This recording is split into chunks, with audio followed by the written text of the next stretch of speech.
Busquen en sus Biblias el Salmo 36, por favor. Salmo 36.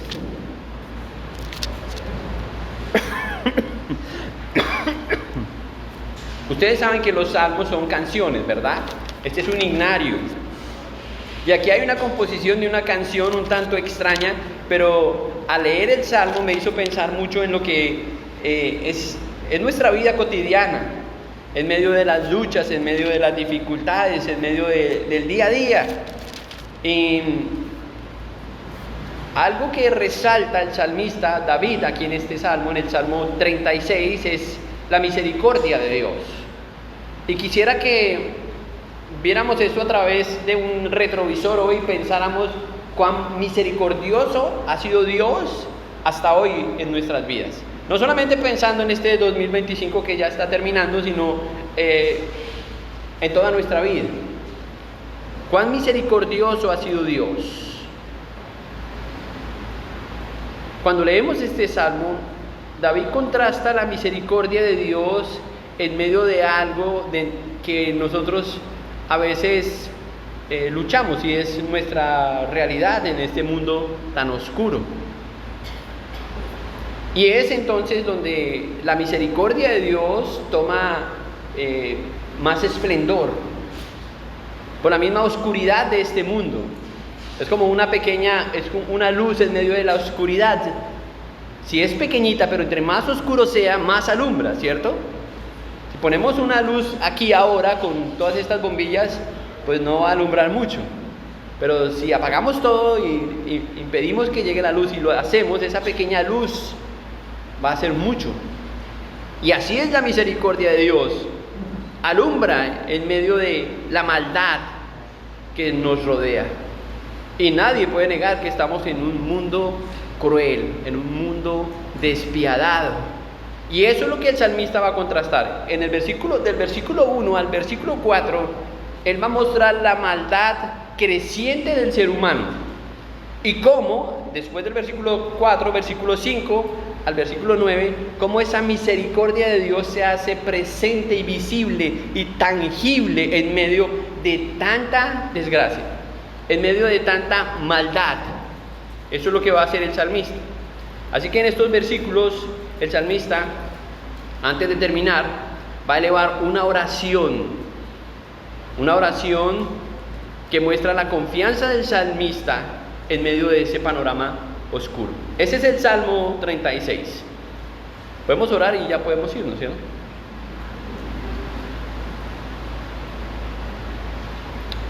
Quizás para algunos este fue un año lleno de retos. Quizás algunos hayan catalogado este año como el mejor año de su vida. No voy a pedirle que levante la mano porque eso da envidia, ¿cierto? Que este fue el mejor año de su vida. Tampoco voy a pedirles que levanten la mano si fue el peor año de su vida. Pero hay retos, toda la vida es así. Y es incierta, incertidumbre por todo lado. Aunque hay muchas bendiciones, y seguramente las podemos contar, son tangibles. ¿Qué es lo más importante en medio de ese panorama? ¿Qué es lo más importante? ¿Que nos fue bien? ¿Que nos fue mal? ¿Cómo medimos que las cosas estén regularmente bien? Alguien diría que por los resultados, claro. Entonces encontramos a David escribiendo este hermoso salmo para enseñarnos a interpretar correctamente los designios de Dios, independientemente si nos sentimos bien o no. Porque Job dice por allá en algún lado que podemos recibir de Dios el bien y el mal, ¿cierto? O sea que nuestro Dios es soberano sobre todas las cosas. Pero nosotros tenemos que aprender a hacer una interpretación correcta de todos los designios de Dios y estar completamente seguros de algo, de una perfección de Dios que sin importar las circunstancias se hace tangible, y es su fidelidad, la fidelidad de Dios. No sé si se ha dado cuenta, pero usted está aquí porque Dios ha sido fiel a sus promesas, a su propia esencia como Dios, a sus pactos, Él ha sido fiel con nosotros. Él permanece siendo fiel, porque así es Él. Entonces lo que David nos va a mostrar en este salmo hoy no son solamente verdades o respuestas a esa misericordia, sino que más bien son hechos tangibles de la misericordia de Dios que nosotros debemos abrazar. Y podríamos decir que son las respuestas de todos los creyentes que afirman que nuestro Dios es un Dios misericordioso. Yo sé que eso parece obvio, pero también cuando yo escucho a las personas, me pregunto si las personas entienden la fidelidad de Dios. Porque creo que muchos no se dan cuenta que cuando se están quejando o cuando están renegando de la vida, se están quejando de Dios como si Él hubiese dejado de ser fiel en algún momento. E incluso en medio de la muerte, Dios es fiel. Y yo leía en un funeral esta semana un versículo, un pasaje de Job también, donde Job decía que todos nuestros días están contados. O sea, no, todos tenemos una fecha de vencimiento. Pero mientras eso ocurre, Dios permanece siendo fiel con nosotros.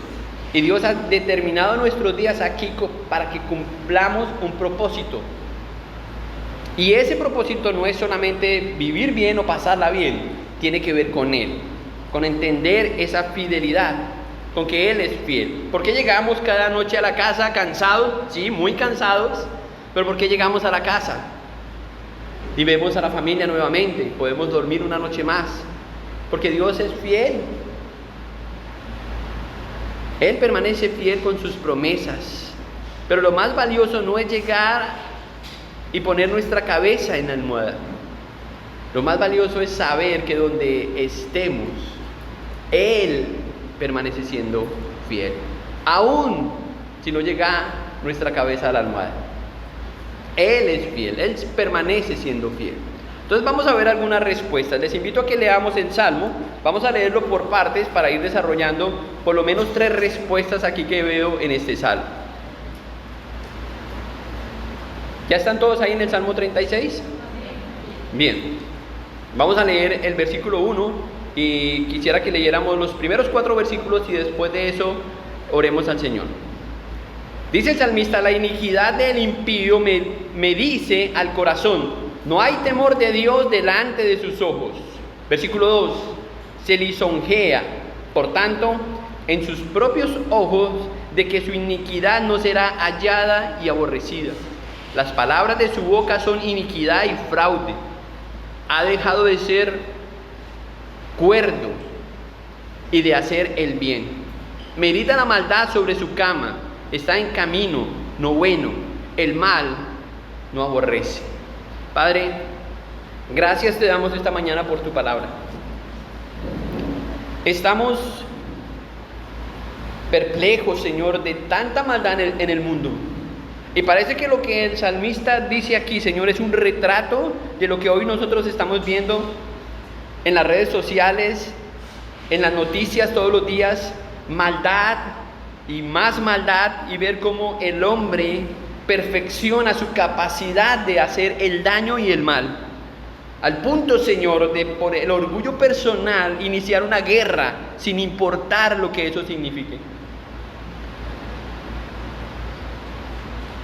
Señor, en medio de un panorama tan oscuro, estamos nosotros viviendo con nuestro propio cosmos, nuestra propia realidad, en donde luchamos con situaciones, con personas, con realidades, Señor, que hacen que vivir en este mundo y vivir como un hijo tuyo sea difícil. Y muchas veces olvidamos tu gracia, especialmente tu misericordia. El hecho de que tú nos trates con tanto amor, con tanto cuidado, y que cuide de nosotros de tal forma, Señor, que podamos adorarte y ver tus perfecciones.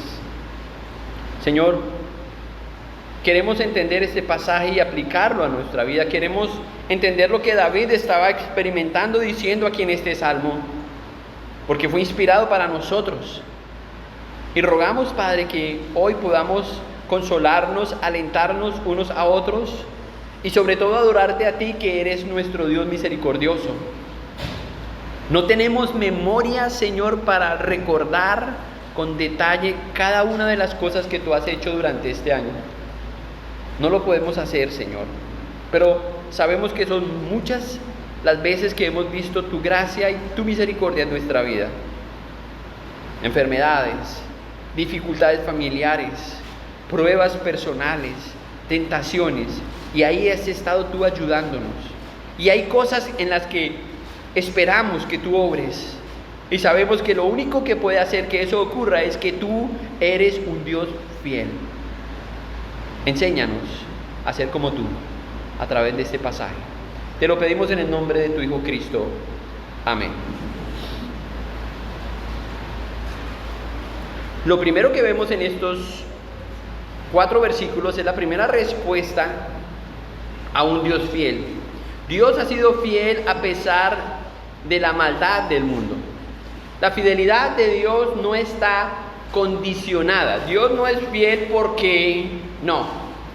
Él es fiel. David escribe como o describe a las personas sin temor. ¿Vieron el primer versículo? No hay temor delante de sus ojos. Eso es lo que uno ve cuando escucha noticias, ¿cierto? Gente sin ningún temor de Dios. Él hace esa descripción. Un mundo que carece del temor de Dios. Un mundo que no piensa si esto es bueno, si le agrada a Dios o no le agrada a Dios. Es lo que menos le importa. Habla de la iniquidad que mora en el corazón del hombre, refiriéndose a su propia condición. Ahora, esa palabra que encontramos muchas veces en la Biblia, iniquidad, se traduce de varias formas, pero aquí en este salmo se traduce como la palabra en hebreo tiene la idea de algo que está torcido, una torcedura moral, digámoslo así. Esa es la iniquidad. Cuando el salmista dice, la iniquidad del impío me dice al corazón, es como si el pecado del impío le habla a su propio corazón más pecado. Es como si lo retroalimentara el mismo pecado, el hecho de que está torcido. Así es como actúa la iniquidad.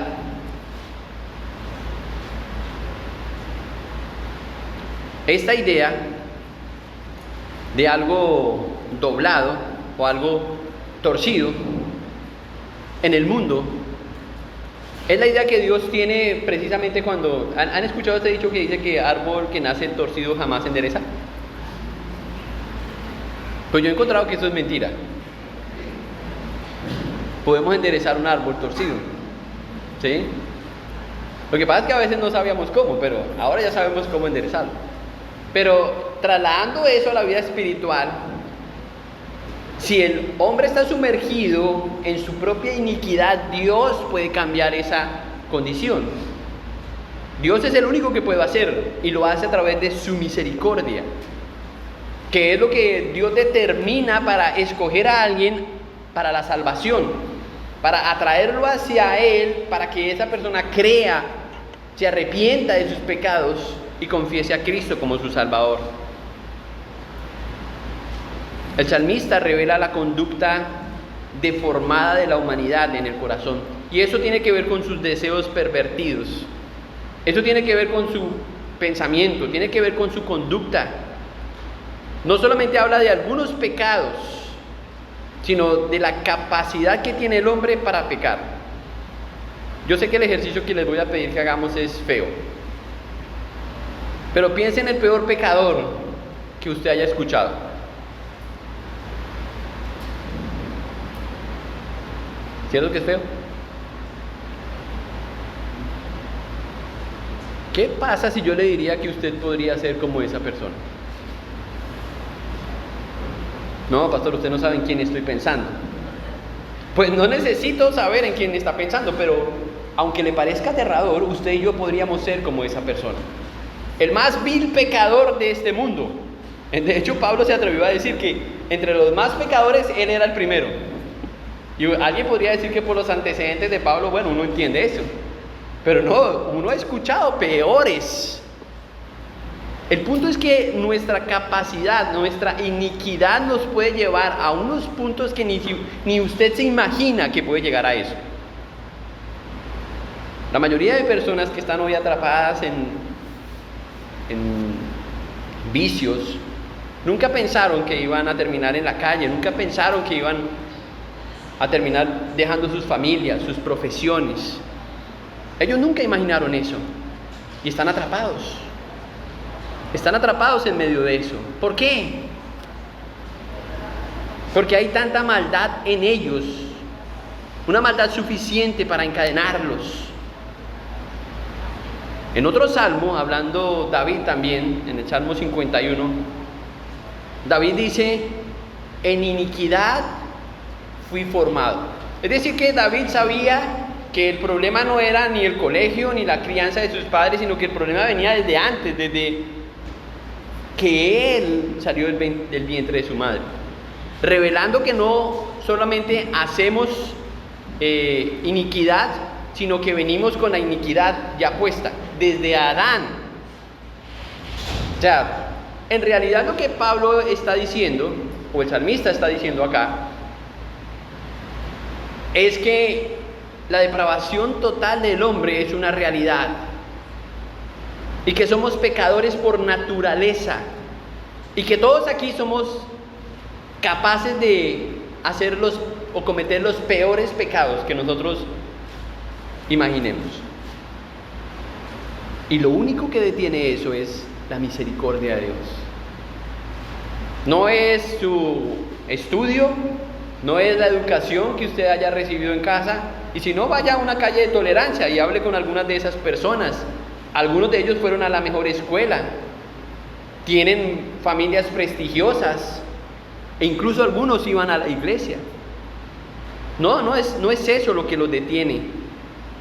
Esa iniquidad es la condición del corazón, de un corazón torcido, que por nacer así su tendencia es a vivir de esa forma. Miren el versículo 2 nuevamente. Se lisonjean, por tanto, en sus propios ojos, de que su iniquidad no será hallada y aborrecida. ¿Qué es lo que dice David aquí? Dice que esta persona tiene que hablar bien de él, decir cosas buenas de sí mismo, es decir, que presume para disimular su pecado y que otros no noten que es tan pecador. Esto parece común, ¿cierto? Es lo que hacemos todo el tiempo. Lisonjear, hablar bien de nosotros, mostrando las cosas buenas. ¿Para qué? Para ocultar nuestras imperfecciones o nuestra iniquidad. Y hay personas que son mejores que otras en eso, ¿cierto? Hablando de sí mismos, ¿sí? Solamente para ocultar esa iniquidad, esa capacidad de pecado que hay en ellos. Versículo 3, las palabras de su boca son iniquidad, son palabras torcidas, y fraude ha dejado de ser cuerdo, dice el versículo, y de hacer el bien. Una persona, o lo que describe David aquí en este salmo, es que la naturaleza del hombre perverso no le permite ni siquiera decir lo bueno, ni hacerlo, ni decirlo. Pero sí, yo escucho personas que dicen cosas correctas, están lisonjeando para ocultar su propio pecado, su propia capacidad de pecado. No pueden hacer el bien. Versículo 4, medita la maldad sobre su cama, está en camino no bueno, el mal no aborrece. Es esa persona que invierte tiempo en la maldad. Eso puede explicar por qué en el 2025 quizás fue un año no tan afortunado, fue un año diferente. La violencia y los índices de violencia en nuestro país siguen creciendo, en todas las esferas. Corrupción, ¿estamos mejor de corrupción que en el 2024? Algunos dicen que sí, porque pagaron al que hizo la encuesta. Es decir, estamos peor que nunca. Cada vez vamos en deterioro, crisis social, confusión, deterioro espiritual. El Salmo nos muestra una realidad en la que la fidelidad de Dios se hace manifiesta en medio de tanta maldad, en medio de tanta depravación. A veces reclamamos a Dios, pero ¿de qué nos sirve mirar que esta es la condición del ser humano? Primero, si somos cristianos, esto nos ayuda a recordar quiénes éramos. Pero también, si no somos cristianos, nos ayuda a ver la condición en la que estamos, ¿sí? Por eso es que Jonathan Edwards decía que el hombre no contribuye a nada en la salvación, excepto al pecado que hizo para la salvación. No necesitamos sino ser pecadores para ser salvados. Esa era la tesis de Jonathan Edwards, hablando de la depravación total del hombre. La fidelidad de Dios se destaca en medio de ese panorama tan oscuro. Y nosotros, yo no sé si usted ha pensado en esto, estamos viviendo el mejor tiempo de la era de la iglesia. ¿Cómo? Sí, porque nunca había tanta necesidad como ahora de que sea Cristo predicado. ¿Entienden? Cada vez es más oscuro y la iglesia tiene la responsabilidad de alumbrar en medio de esa oscuridad, de mostrar las misericordias de Dios, las bondades de Dios. Y cada uno de nosotros, Dios nos usa como embajadores por su gracia para que eso ocurra. Pero si nosotros mismos no estamos viviendo de esa manera, pues obviamente va a ser muy difícil que podamos responder a la gracia de Dios. Cuando pensamos que de alguna manera somos buenos y que a las personas buenas les deben pasar cosas buenas, ¿cierto? Y entonces reclamamos a Dios, ¿por qué nos pasa esto? ¿Por qué estoy pasando por esta dificultad? ¿Qué mal hice, Señor? Bueno, ¿no escuchamos que hay tanta depravación en nosotros?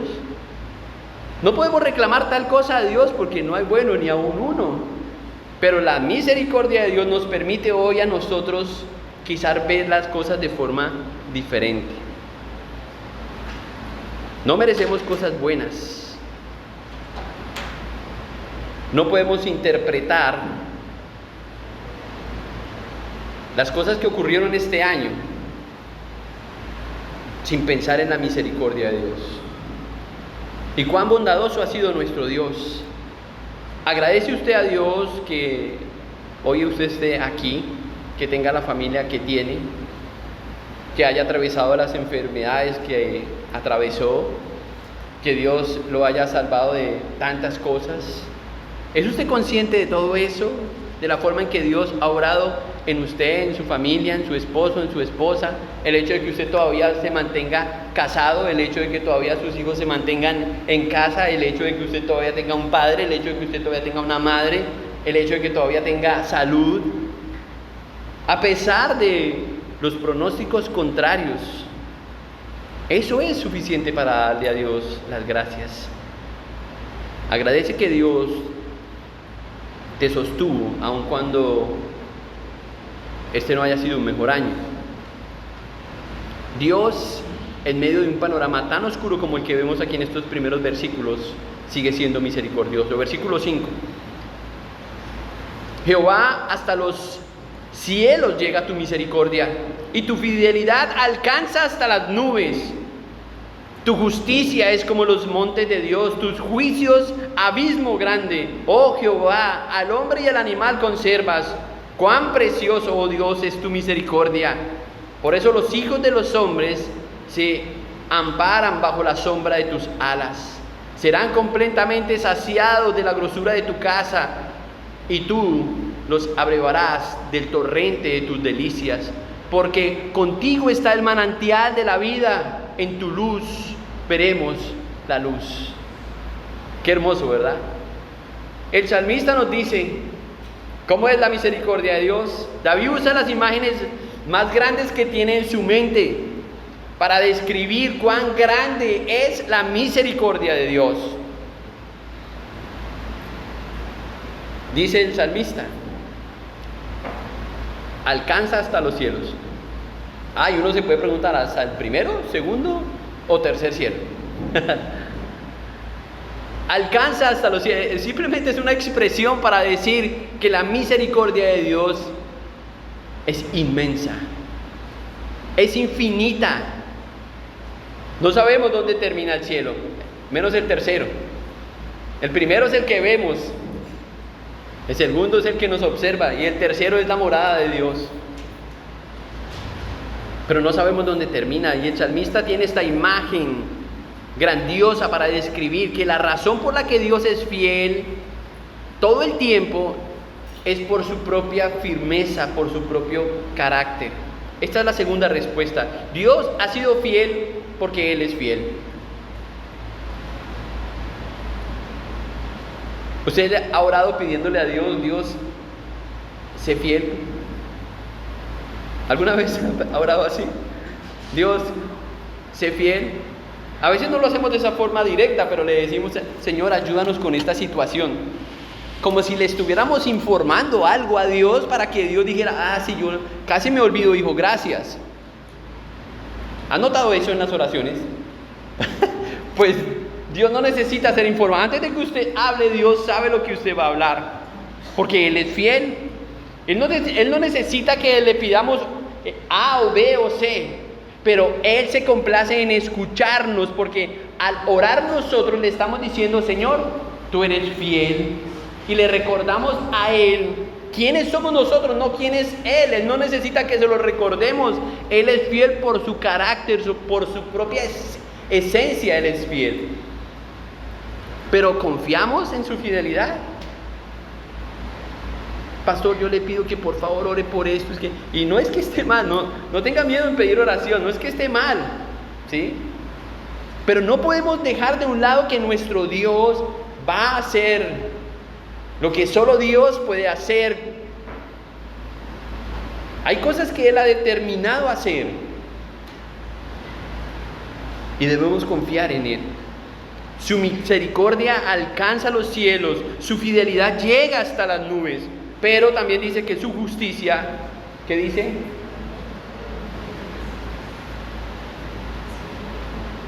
Es como montes altos de Dios.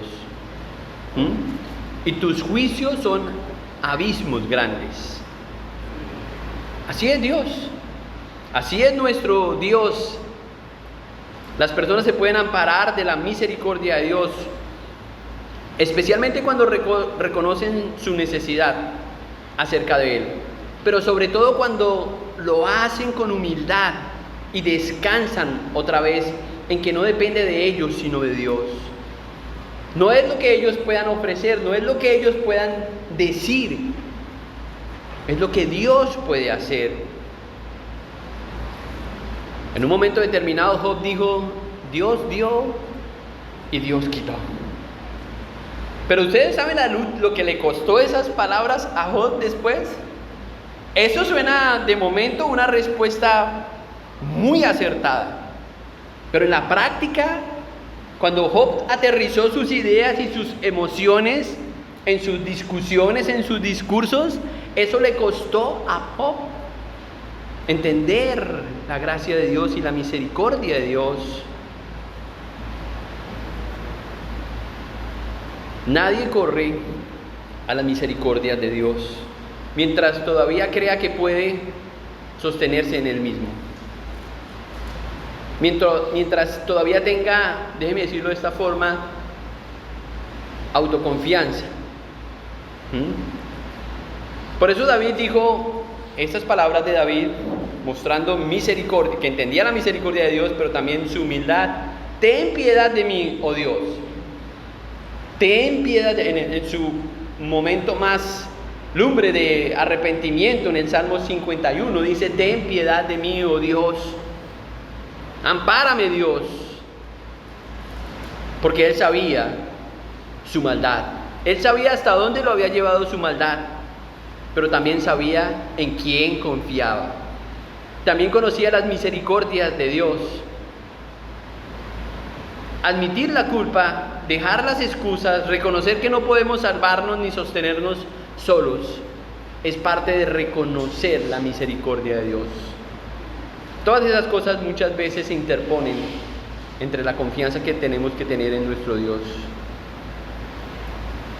¿Qué necesitamos para confiar más en la misericordia de Dios? La misericordia o las misericordias de Dios son reservadas para aquellos que reconocen su miseria.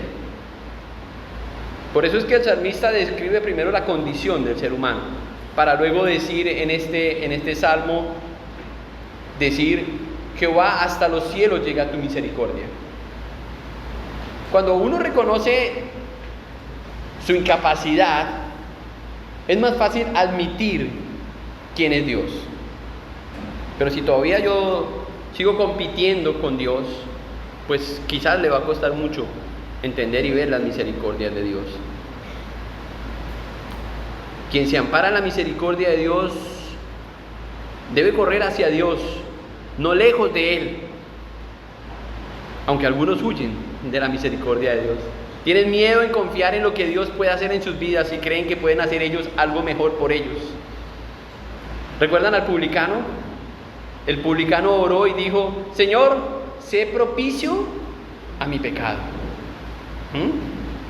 Él no dijo: esto lo voy a arreglar yo, esto es un asunto, lo tengo bajo control. No, él dijo: sé propicio a mi pecado. Pecador, dijo él. Lucas capítulo 18.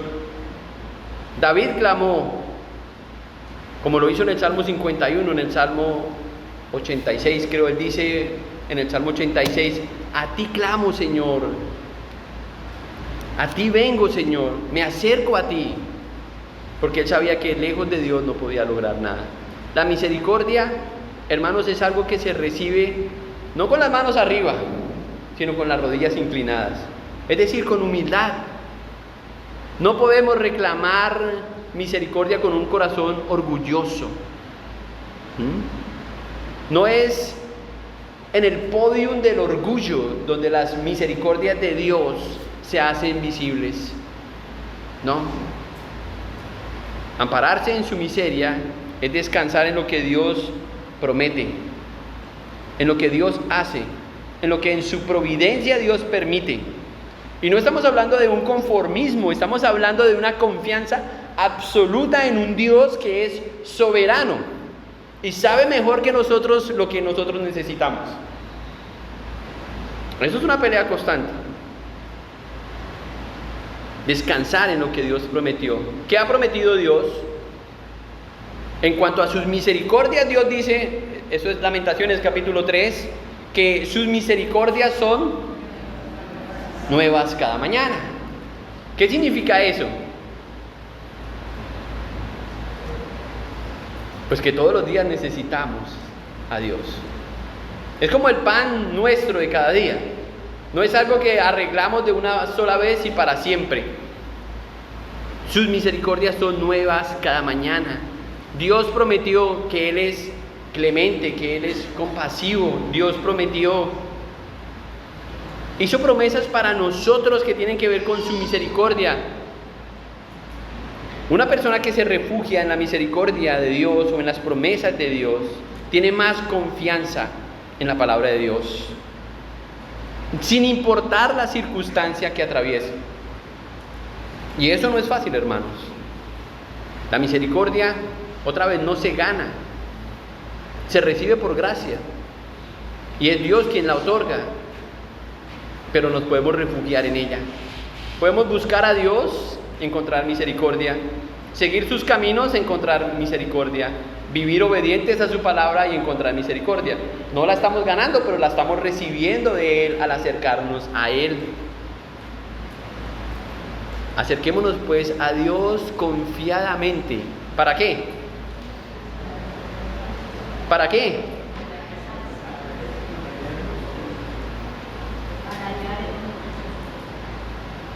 Lo encontramos a Él y encontramos misericordia. No para ganarla, sino para disfrutarla. lo que Él está haciendo en nuestras vidas. Cuando alguien realmente entiende la misericordia de Dios, ¿qué va a hacer? Pues va a responder con gratitud a la a la misericordia. Va a responder con amor a la misericordia. O sea, no va a estar luchando con esas ideas.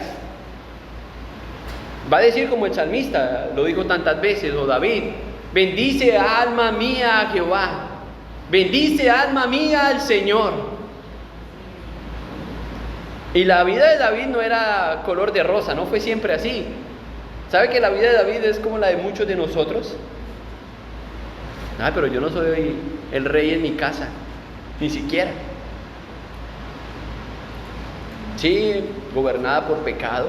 David era un pecador como nosotros y un creyente como nosotros. Ese era David. Al final podemos ampararnos en la misericordia de Dios. ¿Saben una cosa? La misericordia de Dios se encarnó en una persona. Esa persona es Cristo. ¿Por qué? Porque Él nos dio algo que nosotros no merecíamos, y era lo más preciado que tenía: su Hijo Cristo, su único Hijo, dice la Biblia, el unigénito de Dios. Cristo es la mejor y la mayor expresión de misericordia de Dios dada a un mundo caído, perverso, lleno de maldad. Yo no puedo entender eso. Usted puede entender eso como padre, que usted tenga a su hijo y usted diga: bueno, vamos a sacrificar a mi hijo para que liberen a todos los presos que están ahí en la cárcel de Bastidas. ¿Algo voluntario? Reos, delincuentes, pecadores. Y solamente usted tiene que entregar a su hijito para que ellos encuentren la libertad. Qué cuadro tan difícil de entender. Pues sí, eso fue lo que hizo Cristo con nosotros. Nosotros éramos esos reos, y Él nos dio libertad a través de su Hijo Cristo. No hay misericordia fuera de Jesús. Las personas pueden ampararse en muchas cosas, pero la misericordia de Dios es lo único que nos permite descansar en Él. Él es nuestro Dios. Versículo 10: extiende tu misericordia a los que te conocen, dice el salmista. Esta es una oración del salmista, y con esto concluye este salmo. Extiendes tu misericordia a los que te conocen, y tu justicia a los rectos de corazón. Tu protección. Y uno se pregunta, ¿por qué? ¿Por qué el salmista pide eso? Porque alguien que ha experimentado la misericordia y la fidelidad de Dios, lo único que anhela para otra persona es lo mismo: el bien de Dios, las bondades de Dios. Y así podemos orar por otros, por aquellos que están en maldad, por aquellos que tienen esa capacidad de hacer el mal. Orar como David. Ahora, él describe aquí, hace una oración por todos: misericordia a los que te conocen principalmente, y tu justicia a los rectos de corazón. Señala dos tipos de personas. Versículo 11: no venga pie de soberbia contra mí, y mano de impíos no me vuelva. Cuando él dice esto, perdón, en medio de su ruego, él dice esto: no venga pie de soberbia contra mí. Aquí esta oración revela algo también importante. El mayor peligro espiritual no solamente es el enemigo externo, sino el enemigo interno, nuestro propio corazón. Que nuestro corazón no sea arrastrado por la arrogancia, por el orgullo, por la altivez, para no poder apreciar las misericordias de Dios. Pie de soberbia, dice el salmista: personas altivas, personas corruptas, y hay por todos los lados. Manos de impíos, personas que influencian directa o indirectamente su vida para hacer el mal, ataques dañinos. Esta es la oración de David. David dice: no venga pie de soberbia contra él. Aleja a estas personas, aleja a todos ellos que tienen esas actitudes contra mí. Allí cayeron los hacedores de iniquidad, fueron derribados y no podrán levantarse. Y hace un juicio para ellos que, aunque parezca difícil, también da esperanza. ¿Da esperanza por qué? Bueno, porque en medio de este panorama sabemos que los hacedores de iniquidad van a ser castigados. Y si esto es así, ¿por qué preocuparnos si Dios tiene el control de ello? El salmista declara por fe que la maldad no tiene la última palabra, que por oscuro que sea el panorama y la humanidad en este momento, la maldad no tiene el control de este mundo. La maldad no es lo último que van a ver nuestros ojos, sino lo último que verán nuestros ojos es la justicia de Dios. Porque todos, antes de cerrar nuestros ojos por última vez, estaremos frente al gran trono blanco, siendo juzgados por sus palabras, sentenciados por nuestras obras o justificados por la obra de Cristo. Eso es lo último que verán nuestros ojos. El justo, dice, sufre presiones, ve la maldad, y con el tiempo eso se puede agravar, pero la victoria está al final. Eso es lo que dice el salmista. Hermanos, en este salmo, el salmista o David nos está mostrando un contraste entre esa realidad humana, oscura, en la que vivimos nosotros inmersos todos los días, la maldad nuestra, nuestro pecado, el pecado de los demás, que impide que podamos vivir para la gloria y los propósitos de Dios.